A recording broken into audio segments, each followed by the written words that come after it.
और एक बेहद अफसोसनाक खबर उत्तर प्रदेश के मुरादाबाद से, जहां बस और टक्कर के बीच भयानक तसादुम देखने में आया और अभी तक की जो इत्तलात है उनके मुताबिक 10 अफराद की हलाकत की खबर है। मुतादिद जख्मी बताए गए हैं, इनकी तादाद बढ़ सकती है। जख्मियों को नज़दीकी अस्पताल में दाखिल करा दिया गया है। मुरादाबाद आगरा हाईवे पर कुंदुरकी के हुसैनपुर पुलिया इलाके में यह हादसा हुआ। कोहरे की सबब इस हादसे का बताया जा रहा है। मौके पर पुलिस की टीम पहुंची।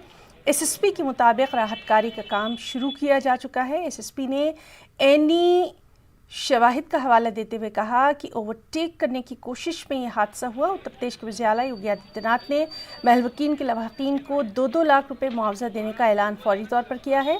जख्मियों को 50-50 हज़ार रुपये माली मदद का भी ऐलान कर दिया गया। और चलिए सीधे रुख करेंगे मुरादाबाद में मौजूद हमारे साथी फरीद शम्सी का। फरीद, आपसे जानना चाहेंगे, क्या अभी तक इस हादसे की वजूहात पता चल सकी? सबसे अहम बात ये कि घना कोहरा इसकी वजह बताया जा रहा है और आपसे जो वहां पर जख्मी लोग हैं उनका हाल भी जानना चाहेंगे। फरीद।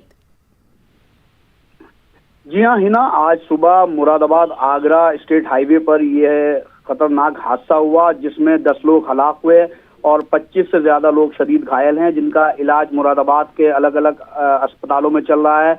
मुख्यमंत्री ने भी मदद का ऐलान किया है और राहत भी दी जा रही है। डीएम एसएसपी मौके पर पहुंच गया और रेस्क्यू चलाया जा रहा है। एक दूसरा ट्रक जो काफी बड़ा ट्रक था जिसमें बोरियां भरी हुई थी, उसके पलटने के बाद उसको भी अब हटाकर देखा गया है कि उसके नीचे तो कोई घायल नहीं है या कोई और बॉडी तो नहीं है। तो अभी जो है रेस्क्यू थोड़ी देर पहले ही खत्म हुआ है और घायलों का इलाज अस्पताल में चल रहा है। घायलों से हमारी बात हुई है तो उन्होंने बताया कि वो मुरादाबाद काम के लिए जा रहे थे। रोज सुबह वो जाते हैं प्राइवेट बस से और आज सुबह ये हादसा हुआ। जी हिना। जी, बहुत बहुत शुक्रिया आपका तमाम तर जानकारी के लिए। तो नाज़रीन, आपको बताएं कि उत्तर प्रदेश के मुरादाबाद में बस और ट्रक के बीच हुई टक्कर में अभी तक की जो खबरें हैं उनके मुताबिक 10 अफराद की हलाकत की खबर है और मुतादिद जख्मी बताए गए हैं।